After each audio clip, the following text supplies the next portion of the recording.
బాడీలు నడపంగా చూసినామా?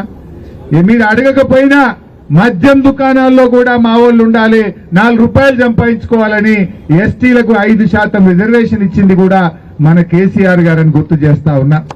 పోడు భూములకు మా సత్యవతి రాథోడక్క ఆధ్వర్యంలో పోడు భూములకు 4,06,000 ఎకరాలకు పట్టాలిచ్చింది నాటి బీఆర్ఎస్ ప్రభుత్వం. ఇలా పోడు భూములు రైతు బంధు వస్తున్నది, 3 ఫేజ్ కరెంట్ వస్తున్నది, బంగారం వల్ల మా వాళ్ళు ఇలా పట్టాలు పొంది పంటలు పండించుకుంటా ఉన్నారు. వీళ్ళేం చెప్పినారు? కాంగ్రెస్ వాళ్ళు పోడు భూముల విషయంలో అడ్డం పొడుగు మాట్లాడిండ్రు. మేము వస్తే ఇంకా 10 లక్షల ఎకరాలకు ఇస్తాము అన్నారు. కానీ పొడిసింది అయితే ఏమి లేదు. అడ్డం పొడుగు మాట్లాడే తప్ప ఈ కాంగ్రెస్ వాడు పోడు భూముల విషయంలో పొడిసింది లేదు, చేసింది లేదు, చేసేది లేదు. 1 ఎకరానికి అని ఇచ్చిందా? ఆనాడు బీఆర్ఎస్ 4,06,000 1,50,000 రైతు కుటుంబాలకు పోడు భూములకు పట్టాలిచ్చి ఆనాడు కడుపున పెట్టుకున్నది, రైతుల్ని చేసింది బీఆర్ఎస్ ప్రభుత్వం. కాంగ్రెస్ వచ్చినాక గిరిజనుల మీద అటవీ అధికారుల దాడులు పెరిగినాయి, గిరిజనులను జైళ్లలో పెడుతున్నారు, గిరిజనులను ఇలా ఇబ్బందులకు గురి చేస్తున్నటువంటి పరిస్థితి ఉన్నది. అదేవిధంగా ఇందాకనే చెప్పిన తండాలు గ్రామ పంచాయతీలు ఏ ముఖ్యమంత్రి చేయలే. తండాలు గ్రామ పంచాయతీలు చేస్తానని మాట ఇచ్చి 3,146 తండాలను గ్రామ పంచాయతీలు చేసింది కూడా బీఆర్ఎస్ ప్రభుత్వం అని గుర్తు చేస్తా ఉన్నా. అదేవిధంగా మన సేవాలాల్ జయంతిని భారతదేశంలోనే అధికారికంగా నిర్వహించింది కూడా బీఆర్ఎస్ ప్రభుత్వమే. ఎవరు ఏ దేశంలో ఏ రాష్ట్రంలో కూడా సేవాలాల్ను గుర్తించలేదు.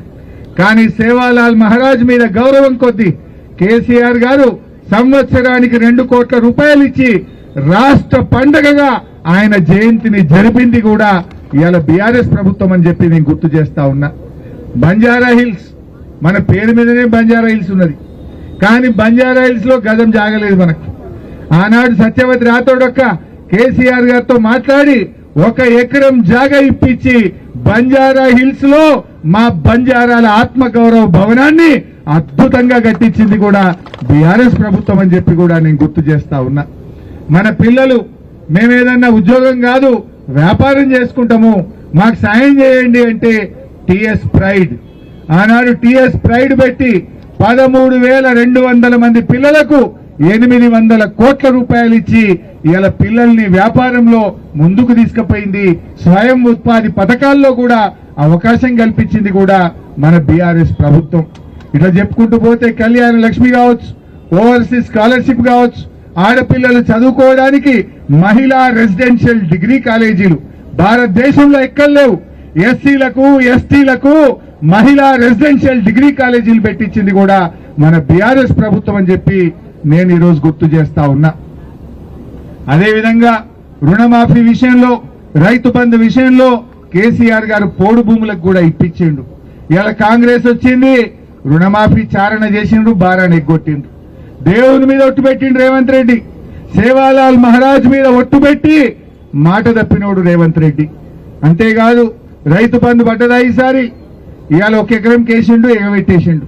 పోయినసారి కూడా రైతు బంధు ఎగ్గబెట్టిండు. ఇట్లా ఏది చూసినా అంతా మోసం. ఇవాళ మన సేవాలాల్ మహారాజ్ను ఇవాళ కాంగ్రెస్ పార్టీ అవమానపరిచింది.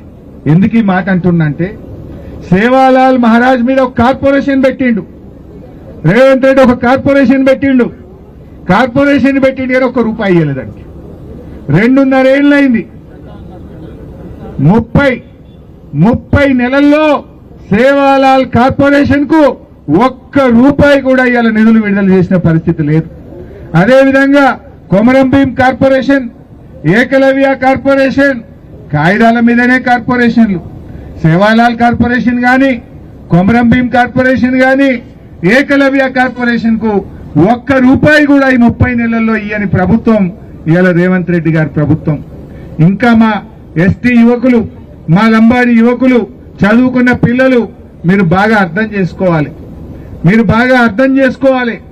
ఎందుకంటే ఆనాడు మీరే కాంగ్రెస్ పార్టీకి ఓటేయించిండ్రు, అమ్మా నాయనకు కూడా చెప్పి ఓటేయించిండ్రు. కానీ రేవంత్ రెడ్డి ఎట్లా మోసం చేసిండో నేను ఒక మాట చెప్తా, బాగా వినండి. 2.5 సంవత్సరాల్లో ఎస్టీ కార్పొరేషన్ కు 2,730 కోట్లు బడ్జెట్లో పెట్టిండ్రు. 2.5 సంవత్సరాల్లో కాంగ్రెస్ పార్టీ ఎస్టీ కార్పొరేషన్ కు 2,700